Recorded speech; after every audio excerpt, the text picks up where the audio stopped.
ایک مرتبہ جب رسول اللہ صلی اللہ علیہ وسلم نے ایسے فرمایا، پیچھے ہٹے تو حضرت علی رضی اللہ تعالیٰ عنہ آگے بڑھے اور فرمایا، اللہ کے نبی میں ذمہ داری قبول کرتا ہوں، میں اس کا قرض ادا کر دوں گا۔ جب ذمہ داری قبول ہوئی تو تب رسول اللہ صلی اللہ علیہ وسلم آگے بڑھ کے اس میت کا جنازہ پڑھا رہے۔ اسی طرح جب رسول اللہ صلی اللہ علیہ وسلم انکار فرما دیتے تو وہ رسا میں سے کوئی آدمی آگے بڑھ کے جب یہ عرض کرتا کہ اللہ کے نبی میں ذمہ داری لیتا، میں اس کا قرض ادا کر دوں گا، تب رسول اللہ صلی اللہ علیہ وسلم جنازہ پڑھایا کرتے تھے۔ اس سے اندازہ ہوتا ہے کہ قرض کا معاملہ کوئی سادہ معاملہ نہیں ہے کہ اس کو بے فکری میں، لاوالی پن میں بس یہ سمجھ لیا جائے کہ ٹھیک ہے لے لیا ہے، لے لیا نہیں۔ اس میں سب سے اہم بات یہ ہے کہ قرض ضروریات زندگی کے لیے ہونا چاہیے۔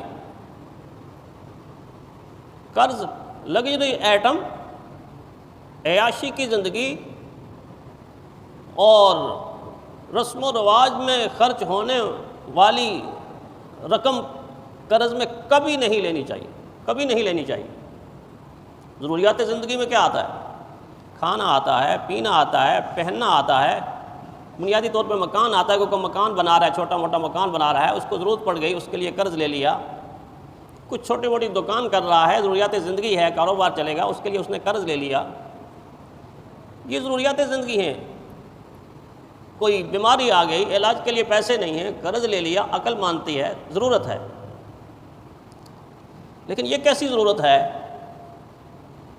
کہ ہے مقروض، لیکن مقروض نہیں ہے، اس کا رویہ اور اس کا عمل یہ بتا رہا ہے کہ یہ مقروض نہیں، یہ مفرور ہے، مفرور۔ اس نے قرض نہیں لیا، اس نے اپنے پلے لا علاج مرض لگا لیا، لا علاج مرض لگا لیا۔ کیسا مقروض ہے کہ 2 لاکھ ایک سے لے رہا ہے، 1 لاکھ ایک سے لے رہا ہے، اس سے لے رہا ہے، اس سے لے رہا ہے، خرچ کہاں کر رہا ہے؟ خرچ کہاں کر رہا ہے؟ ایک مثال آپ کو دیتا ہوں، آپ آسانی سے سمجھ آئیں گے۔ ایک جگہ دیہات میں نکاح کے لیے جانا ہوا، نکاح پڑھانے کے لیے۔ باہر بیٹھے ہوئے تھے چارپائی کے اوپر، میرے ساتھ وہاں محلے کے امام صاحب بھی تھے جو نکاح رجسٹر کرنا ہوتا ہے، لکھنا ہوتا ہے۔ ہمارے سامنے سے بارات آ رہی ہے، بارات آ رہی ہے، اور دیہاتی لوگ دلہے کو اس طرح سجاتے ہیں کہ جس طرح شہری ریڑھی والے اپنے کھوتے کو سجاتے ہیں۔ شہری لوگ جو شہر کے اندر چلنے والے کھوتے ہیں نا، آپ نے دیکھا ہے، بڑا اس کو سجا کے ادھر سے یہ باندھا ہوا ہے، ادھر سے وہ باندھا ہوا ہے، گلے میں یہ باندھا ہوا ہے، ادھر سے یہ پھول لٹک رہا ہے، ادھر سے وہ پھول لٹک رہا ہے، بڑا سجا سجو کے اپنے کھوتے کو رکھتے ہیں۔ وہ کھوتے کا لفظ اس لیے استعمال کرتا ہوں کہ ہمارے استاد فرمایا کرتے تھے اس کے لیے یہی لفظ زیادہ سوٹ کرتا ہے۔ ہم نے کہا استاد جی گدھا تو یہ ذرا زیادہ مہذب ہو جاتا ہے یہ ذرا زیادہ مہذب ہو جاتا ہے۔ تو جس طرح شہری لوگ ریڑھی والے اپنے کھوتے کو سجاتے ہیں نا، دیہاتی دلہے بھائی کو ماشاءاللہ اسی طرح سجاتے ہیں۔ کوئی پھول لٹک سے لٹک رہا ہے، کوئی ادھر سے لٹک رہا ہے، گلے میں وہ عجیب سی چیزیں لٹکائی ہوئی ہیں، اور یہاں پہ ایک وہ عجیب جو ہندو لوگ باندھتے ہیں، پتہ نہیں اس کو گانا کہتے ہیں کیا، وہ سرخ ریڈ کلر کا یہاں ایسے باندھا ہوا ہے، اس طرح وہ دلہے کو سجاتے ہیں، آپ نے دیکھا ہوگا۔ تو ہم بارات کو دیکھ رہے ہیں، ماشاءاللہ دلہا میاں چل کے آ رہے ہیں، بارات آ رہی ہے، اور پھر گھر تک پہنچتے پہنچتے جو حشر نشر ہوا، جو پیسوں کی بارش ہوئی، جو بھنگڑا اور جو دھمال ہوا، ہم دور دور بیٹھ کے یہ تماشا دیکھ رہے ہیں کہ یہ آ رہے ہیں ماشاءاللہ۔ ایسا لگ رہا تھا کہ کسی کروڑ پتی ارب پتی کی بارات آ رہی ہے۔ یہ لوگ بڑی عیاشیاں کرتے ہیں، شیطان کے راستے پر چلتے ہیں، فضولیات اور خرافات میں کرتے ہیں۔ تو اس طرح بارات آ رہی ہے، اور گھر کی دہلیز تک پہنچتے پہنچتے، دروازے تک پہنچتے پہنچتے نہ جانے کتنے وہ شیطان کے راستے میں لٹا چکے تھے، تھرکتے پھدکتے۔ وہ اکبر الہ آبادی نے کہا نا کہ ہوئے مذہب سے بیگانہ ترقی اس کو کہتے ہیں، جہاں انسان رہتے تھے وہاں بندر اچھلتے، وہاں بندر اچھلتے۔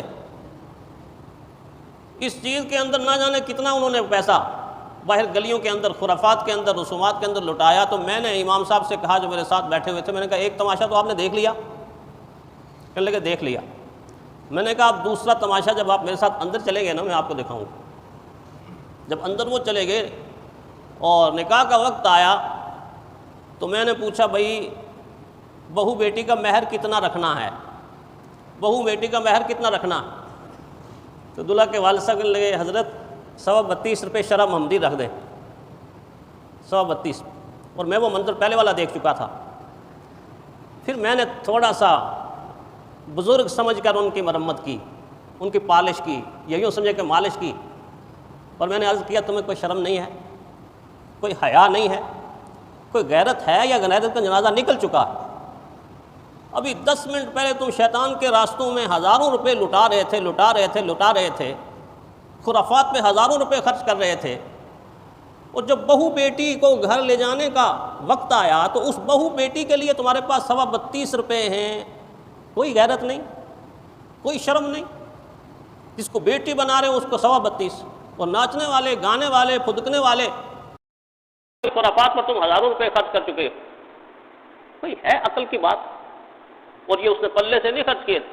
اسی برات سے ایک آدمی نے ہمیں بتایا تھا کہ یہ 2 لاکھ اس سے پکڑ رہا ہے، 1 لاکھ اس سے پکڑ رہا ہے، 3 لاکھ اس نے اس سے پکڑ رہا ہے، 10 لاکھ اس نے قرضہ لیا ہوا ہے۔ اب کیا قرض ان چیزوں کے لیے لیا جاتا ہے؟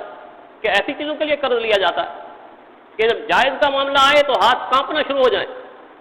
میں نے امام صاحب کا دیکھے نا آپ ہاتھ کیسے کانپتے ہیں، اور میں نے کہا جب اس کے بعد آپ کی رجسٹریشن فیس کی باری آئے گی نا، اس وقت دیکھنے والا منظر ہوگا کہ ایک دوسرے سے پوچھیں گے یہ رجسٹرار صاحب کو، یہ امام صاحب کو کتنے دیں؟ اس وقت دیر تک ہاتھ جاتا نہیں ہے، اور وہاں باہر خرافات سے ہاتھ رکتا نہیں ہے۔ شیطان ایسا ہے کہ یہاں ہاتھ نہ روکو، یہاں ہاتھ نہ روکو، ناک کٹ جائے گی۔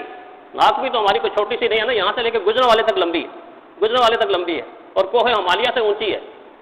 ساری زندگی ناک کی خاطر خرافات، رسم و رواج زندہ کرتے ہوئے، ہماری خوشی کی تقریبات ہوں یا غمی کی تقریبات، ان میں قرض لیے جاتے ہیں، اور وہ قرض دین اجازت نہیں دیتا کہ اگر یتیم بچوں کا باپ فوت ہو گیا تو آپ انہی کے پیسوں سے یہ قرض لے کے اس کے لیے ایصال ثواب کر رہے ہیں۔ یہ کہاں دین نے سکھایا؟ دین نے تو یہ سکھایا کہ اپنے پلے سے ان کی پرورش کرو، ان کو دو، ان کی کفالت کرو۔ تو خطرناک معاملہ ہے کہ ہم عیاشیوں کے لیے قرض، یہ چھوٹے طبقے، اپنے جیسے طبقے کی بات کر رہا ہوں، بڑے طبقے کی بات تو آپ سارے ہی جانتے ہیں، بڑے طبقے کی بات آپ سارے ہی جانتے ہیں کہ ایک ایک شادی پر کتنا کتنا کروڑ روپیہ خرچ ہوتا ہے، اور کن کاموں پہ خرچ ہوتا ہے۔ وہ تو مقروض نہیں ہے، اپنے آپ کو مقروض نہیں سمجھتے، لیکن مقروض ہیں۔ میں تو یہ سوچتا ہوں کہ جب بچہ پیدا ہوتا ہے نا تو ہم کدھر جاتے ہیں؟ امام صاحب آ جائیں ذرا بچے کے کان میں آذان دے دیں، ایسا ہی کرتے ہیں نا۔ اب ساتھ یہ بھی شرط لگانی چاہیے کہ امام صاحب آپ بچے کے کانوں میں آذان دے کے نا تو بائیں کان میں ذرا آہستہ آواز میں یہ کہہ دیں کہ بیٹا آپ کا نام عبداللہ رکھا گیا ہے، آپ فلاں کی اولاد ہو، آپ کے والد صاحب بڑے سیٹھ ہیں، بڑے امیر ہیں، ان کی زمینیں بھی ہیں، جائیدادیں بھی ہیں، فیکٹریاں بھی ہیں، فارم ہاؤس بھی ہیں، جہاز بھی ہیں، لیکن اتنی بات سن لو کہ آنے سے پہلے ہی تم جب آئے ہو نا، تم 2-3 لاکھ سے 5 لاکھ کے مقروض پیدا ہوئے ہو۔